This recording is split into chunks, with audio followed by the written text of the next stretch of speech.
ആലുവയിൽ 12 വയസ്സുകാരിയെ കാണാതായിട്ട് 3 ദിവസം പിന്നിട്ടു. ഏറ്റവും ഒടുവിൽ മൊബൈൽ ഫോൺ ലൊക്കേഷൻ കണ്ടെത്തിയത് മുംബൈയിലാണ്. നിലവിലെ അന്വേഷണത്തിൽ തൃപ്തിയില്ലെന്നും പോലീസ് അന്വേഷണം കൂടുതൽ കാര്യക്ഷമമാക്കണമെന്നും ശ്രീഭദ്രയുടെ കുടുംബം ആവശ്യപ്പെട്ടു.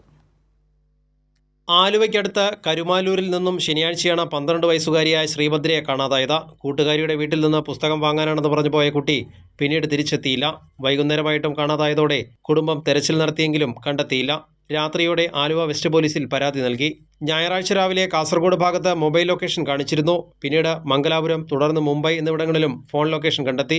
പോലീസ് സംഘം ആദ്യം കാസർഗോഡും പിന്നീട് മംഗലാപുരം വഴി ഗോവയിലേക്കും പോയി. തിങ്കളാഴ്ച ഉച്ചതിരിഞ്ഞ് മുംബൈ ധാരാവിയിലാണ് മൊബൈൽ ലൊക്കേഷൻ കാണിച്ചത്. നിലവിൽ അന്വേഷണത്തിൽ തൃപ്തിയില്ലെന്നും അന്വേഷണം കൂടുതൽ കാര്യക്ഷമമാക്കണമെന്നുമാണ് കുടുംബത്തിന്റെ ആവശ്യം.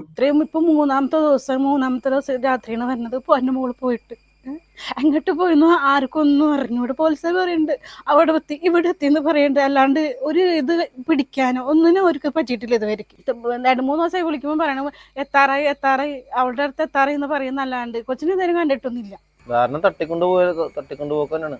അല്ലാണ്ട് ഈ 12 വയസ്സ് കൊച്ചിനെ അങ്ങനെ കൊണ്ടുപോകണം, അങ്ങനെ ഇത് ട്രാപ്പിംഗ് ആണ് ഞങ്ങളുടെ വിശ്വാസം. വീണ്ടും വിളിക്കുമ്പോൾ പറയും വീണ്ടും ലൊക്കേഷൻ ചേഞ്ച് ആയിക്കൊണ്ടിരിക്കുകയാണ്. നമ്മളും അതുപോലെ തന്നെ ഇൻവെസ്റ്റ് ചെയ്യേണ്ടതാണ് പോലീസുകാരുടെ ഭാഗത്തുനിന്നത്. ഒന്നും കൂടി ഇൻവെസ്റ്റിഗേഷൻ ഒന്നുകൂടി മുറുകി കഴിഞ്ഞു കഴിഞ്ഞാൽ, കാരണം ശനിയാഴ്ച വൈകുന്നേരം ഈ പറയണം 8:30 കുട്ടി മിസ്സായത്. നിലവിൽ ഫോൺ ലൊക്കേഷൻ കേന്ദ്രീകരിച്ചാണ് അന്വേഷണം പുരോഗമിക്കുന്നത്. കുട്ടിയുടെ ബന്ധുവും പോലീസിനൊപ്പമുണ്ടെങ്കിലും കൂടുതൽ വിവരങ്ങൾ ലഭ്യമായിട്ടില്ല. കൈരളി ന്യൂസ്, കൊച്ചി.